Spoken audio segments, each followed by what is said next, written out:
guys, we're thrilled to be joined by the team from Expression who've come all the way from Spain to be here tonight. Now, welcome back to Australia. It was almost a year ago since you were here last. How is it being back? Well, it's amazing. We're really excited to be here again and to visit Brisbane this time. I'm really happy to show again our work. Yeah. So can you talk us through a little bit of the work that you did on the stage tonight? Yes, it's a little bit of interpretation of the collection that we did for Revlon Professional.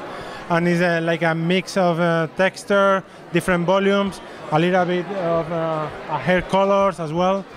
Some of the techniques that we develop in our studio. I think that the people like it. And so how do you make a collection? What we try is to get inspired for inside of us. We normally go to the countryside with no books, no internet, just to ball pen and paper, and we start to make like the first sketches and try to make something that come from inside of us, because otherwise we live in a world like global, and I think that is important if you want to give something new to don't look a lot what the other people make. We respect a lot, but we try to make our own way. So talk us through a little bit about what happened on stage tonight. Well, I'm going to pass this to Craig because he's not on stage very frequently. So it was kind of a cool thing to have the creative director for the brand actually sharing the vision. I mean, for us, it was a way to bring our message in a very clever kind of way, which is what we tend to do well. But our new collection, which we launched here at this event, features 3 haircuts with 3 different looks, and it's all about being editorial and expressive.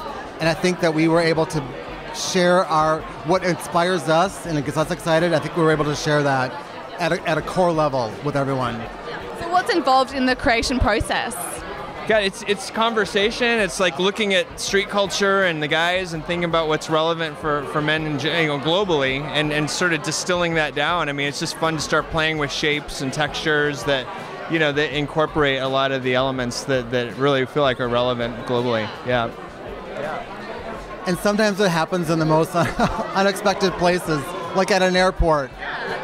You're going to tell our readers that story. That was hilarious. Oh, well, I travel a lot. So when I was traveling in LAX, I came across a guy who had a comb over that was literally parted right at the top of his ear and combed all the way over. And he was convinced that it was working, and it actually was working for me because it was so bad that I was like, there's something here. There's something that we can do. And we did. And the Independent, it's all about the comb over. That's the part that he hands to me. He goes, "Here, Paul, now take this comb over and make it look cool." Yeah. So it's like, And he does it every time. I'm always like, wow, that's good.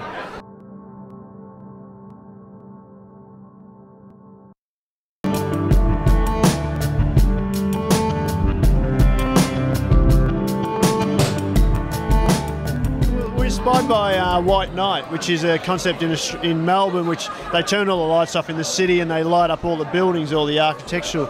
So we thought, how can we bring this to hair? So we got together and created these structural pieces and then the lasers and the lights. And we work with a guy named Kit Webster, who's is all about projections and mapping on buildings and shapes. So we've created it all together, and that's what's happened. Yeah. And are we going to see this at Hair Expo? No. No,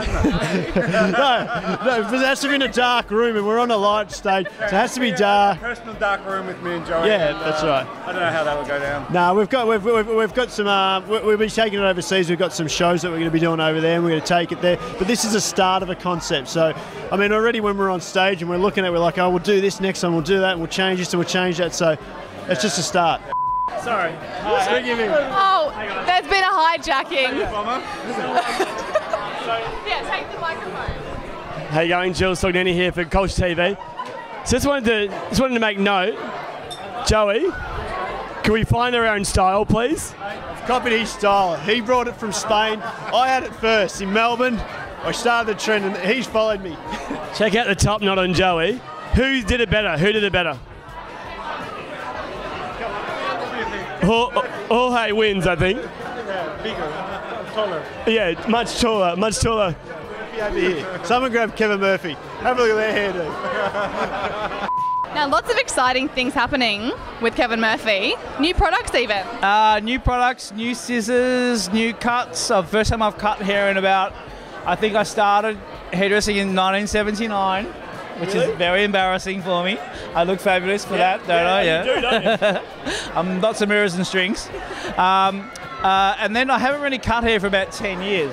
And I figured that now it's time, you know what, I'm sick of long flowing hair. I'm sick of like pulling hair back. So I think, you know what, I'm going to cut it off and we'll see what happens. So you're bringing your hair back to the 70s tonight? Yeah, a bit of 70s with a bit of a nod to the 40s. I love a bit of a 70s look, to tell you the truth, a bit of a sex from the 70s. I was going to say that looked like 70s porn star lineup. Well, I was trying to not do porn star, but of course it ended up sort of going there. But I thought I was elegant, but it ends up being porn, but I didn't mean to be porn. I made sure everyone was very covered up, so the girls were swimsuits, but they had a little fur. Fair in a good way. And they had stockings on.